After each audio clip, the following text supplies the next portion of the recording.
Hal here, and I'm with my dad. And we're at an outdoorsy place here for this video. We are on the bike path, which goes all the way to Seoul from the northern reaches of Gyeonggi-do. It's an amazing bike path here, and we're goes along the river a large part of the way, and so we're under the bridge here. And I've got an ESL conversation lesson about outdoorsy type stuff, so this seemed like a good place. So let's talk about that. The name of the lesson is Glamping. Dad, have you ever heard that before? Clamping? Glamping, Glamping. Glamping. No. It's a form of camping. So my dad here is kind of an expert on outdoors stuff. He goes in the deep reaches. He goes rock hunting, stuff like that. So he'll go out 2 or 3, 4 days out by himself, where no humans go to find these rocks and minerals. So this lesson is titled Glamping, but we've got the vocabulary primitive or background camping, survivalist camping, canoe camping, and then backpacking. So in Korea, camping has become a huge trend. It's been popular in the U.S., ever since there was the U.S., and I think it's a great topic to teach. So if you're interested, just download it in the link below. So, Dad, glamping is a combination of 2 words, glamorous and camping. And that's for people that don't like what we might call traditional camping. Yeah, almost sounds contradictory. Yeah. So, I don't know. They have really nice areas, especially in Seoul, or with hookups for everything, and you just kind of kick back. And there's really no element of camping, I guess, except that you're outdoors. So. Yeah, you have all the conveniences, but you're just outside. Right. And then, you know what primitive camping is? Background camping. That's kind of like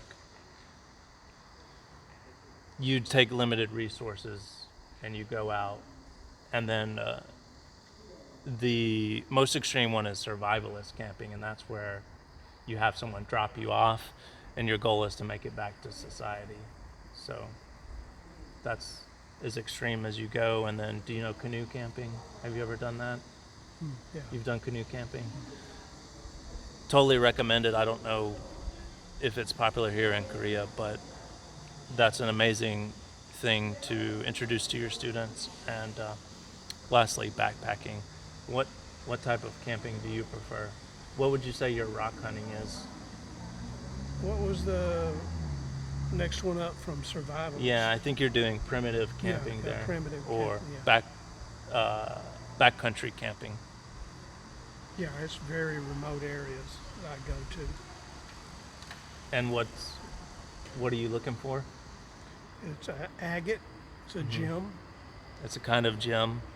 It's only in that area, right? Well, it's all over the world. It's just, agates are different in every location. Right. Even in the area that I travel, that you have variations in the color and the forms. So there you go. I mean, that's another fascinating hobby, and something you could talk about with your students is rock hunting. A lot of people don't know that much about it. I think it's kind of one of those kind of lost arts, but at least in the U.S., there's beautiful minerals and rocks if you're just willing to do real camping, basically. And I've been on a trip with him, and it's an experience. They do the rock hunting here is there's a term for rocks that are unusual or nice shapes, monumental shaped rocks that are on the small scale, rocks that look like landscapes or animals. Is Yeah. it Gongju? That It's may be Chinese. it's an Eastern Yeah, art yeah. form. Natural, yeah. I know what you're talking about. I think that's Japanese, maybe. Well, the word, Yeah, I yeah, do. there's a Chinese word, a Korean word, and a Japanese word. I Okay. think it originated in China. Oh, okay. Yeah, we saw some beautiful rocks stuff when we were in China in the shops. But let's cut off there. Again, it's a huge trend that's popular here in Korea. And so if you want to teach that conversation lesson, just click on the link below. I'll throw in some other activities as well. And I hope you enjoyed tapping into a bit of my father's knowledge here. We'll see you next time.